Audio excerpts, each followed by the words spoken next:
What's up, guys? We have a super exciting day today because today is gonna be the day that we finally get the Corvette and primer, the whole thing covered. As you can see, I have a couple panels put in primer, and I'm gonna explain the products that we're gonna be using in the video. And we'll also go over the process of how to just mask everything up, get everything ready to shoot. That way you don't have any kind of problems with adhesion or any dirt in your paint. All right, so this is what we're using. It's EverCoat Optex Super Build 4:1. So basically this is a color changing guide coat mixed into a high build primer. It's really like the best of both worlds. It shoots on pink, and then as you sand it, it turns gray. So if you're curious about the device on top, it's a mixing cup lid. It's also got a little pour spout here so you can pour the primer out after mixing it. But it's got this little stem up here, and that attaches to your drill, or you can use a hand crank to mix it. But essentially you're just going to spin the drill very, very slowly because you can crack these. But just go real slow at first and you'll feel it start to smooth out. Saves you so much trouble because when I first tried to mix this by hand, it was super, super thick. Also, to apply it, I've got a cheap gun here from Summit Racing. It's just a 2.0 tip. So it's a really thick tip. And what I was using before was the PPS cups, which are the like disposable cups. And the problem is they're not as reusable as something like a plastic cup, but they cost about the same. To replace a 2.0 tip on my PPS cup system, which I've used in multiple other videos, it's like 20 some dollars for a set of 4. So instead of getting the 20 some dollars for a set of 4, I bought a really cheap gun. It lays on very, very nicely, and you can actually reuse it. It's only $30. So I'll link to the Summit Racing gun below as well. The gun cleans up super nice, so you're not going through all the disposable cups, because really it's so much cheaper just to get a gun specifically for high build type primers. With the other tips that I've used in the previous videos, this stuff is thick enough to where you can really only get one good spray out of them, and then you have to throw away the tip as well as the cup and the liner and all that stuff. So this stuff builds up really, really thick. There was like 80 grit sanding scratches all over this thing. It looked like cats went to war on it, but now it's all filled in and everything looks really good. And now you can go over with your finer sandpaper and just level out all of the texture inside this, because it's obviously shot with a 2.0 tip. So obviously with a 2.0 tip, you're gonna have some texture, and that's the idea. You want to have the texture, that way it can build up really thick, you can sand it down, and then you get a really good idea of any low spots or anything like that. So I went away from this project for probably 3 or 4 days, and went on a little mini vacation. And before I left, I wiped everything down with some acetone. So I know for sure that that's dry now. If you fill it, there is definitely some grittiness on it from just dust and stuff around the shop. I will be going over everything again with a tack rag just to get all of the loose stuff up, and this thing will be ready to shoot some paint on. I did knock out a majority of the masking before I left. The only thing left is really like the pipes on the side here. We're gonna mask those off, and then the engine compartment right here. So we're gonna get all this stuff covered, and I like to use tape and drape style rolls for this kind of stuff. All right, so when you buy this stuff, you can either get the plastic version or the paper version, like the masking paper version. And really both of them have their uses. I use both of them for different things. Obviously, if you need something more flexible, the plastic is definitely more suitable for that kind of stuff. And then if you're just masking like a straight area, like a windshield, and you have something that's gonna support it from the back so it's not flapping around and going crazy, then the masking paper will probably be better there. As you unroll this stuff and you cut it to length, you can tape it, and then it will like drape. And depending on the size, because you can order different sizes, you can get a longer drape. I have some stuff that will literally go from like the ceiling of my barn all the way to the floor, and it comes in a roll like this. So this stuff is really awesome. So to go around these pipes, I'm probably going to be using the masking paper, and then to do the engine compartment, I'm going to be doing the plastic. All right, so the way that this stuff works is you're just going to tape it to the back mask tape that's already there, if that makes any sense. And you're just gonna roll it out to the full length of this little flange that we're trying to mask off here, or a drip rail, or whatever you want to call this thing. And we'll cut it to length.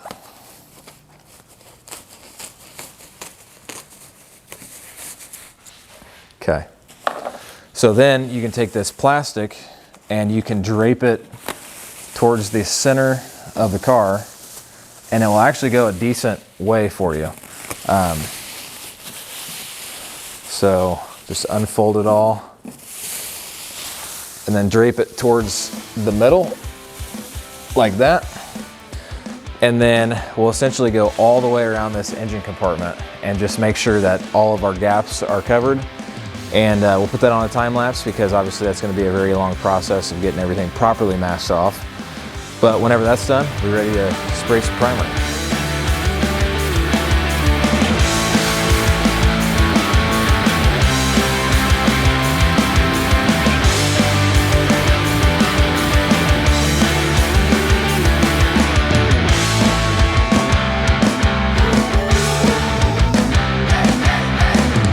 I think that we are officially ready to start spraying some primer on this thing. So I'm going to use the lift to my advantage.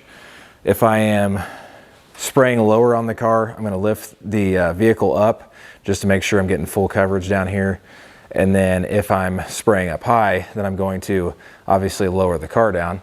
Once we get like this hard to reach stuff up here, once the vehicle is lower, then we'll raise it up a little bit and make sure that we can get all this stuff and just make sure we get good even coverage all over the vehicle for several coats. Also, as you can see right there, it's very common to get streaks in your primer. It's not a huge deal at all because this is all going to be sanded, but with primer, expect that kind of stuff. It's not meant to be sprayed on as smooth as possible. So that kind of like streak right there and right there, you're going to see that kind of stuff. And that's not even like a thin area or anything. It's just the way that like, as you're doing one pass and you're coming back through, this side might be dry, and you know, your overlap distance and all that kind of stuff. So this kind of striping, you're gonna see it. All right, so before we get to spraying, it's a good idea now just to kind of go around and check everything again and again and again, because if something needs to be masked off, then it needs to be done now or it's gonna get primer all over it. So I already see a spot that I forgot back here in the back, so I'm going to get that masked up. And once it is masked up, you will see a hyperlapse of me priming the entire car.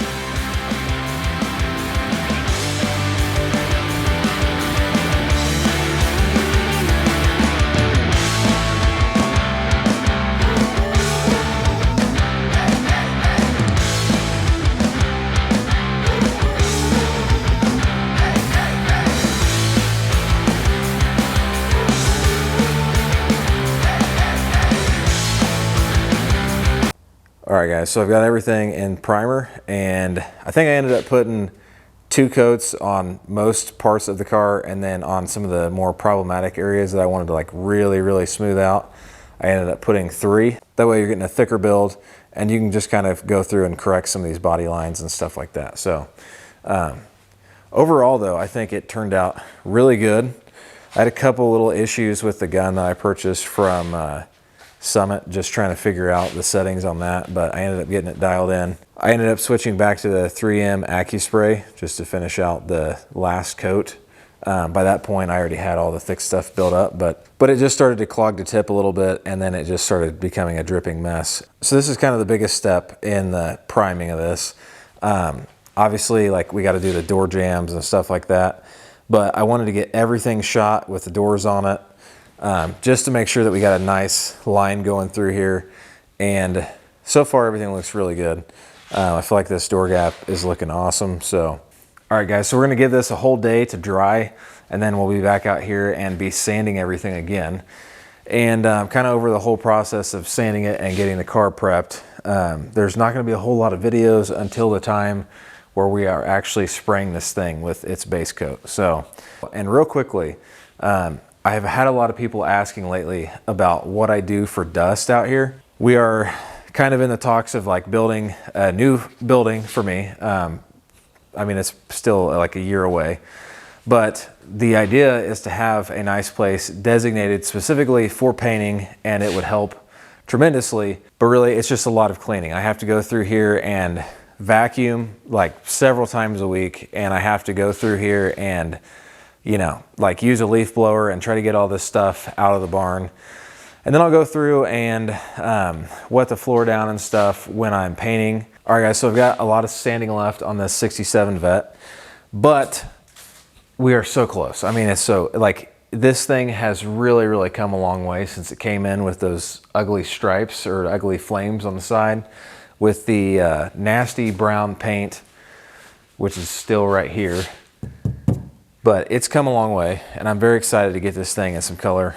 All right, so while I let this dry, I'm gonna go edit this video, get it uploaded for you guys because it's been a while since I've posted. So if you haven't already, please make sure that you're subscribed to the YouTube channel and follow along for the updates because there's going to be so much updates coming very, very soon. So stay tuned, and other than all that rambling, thanks for watching, and I'll see you guys in the next video.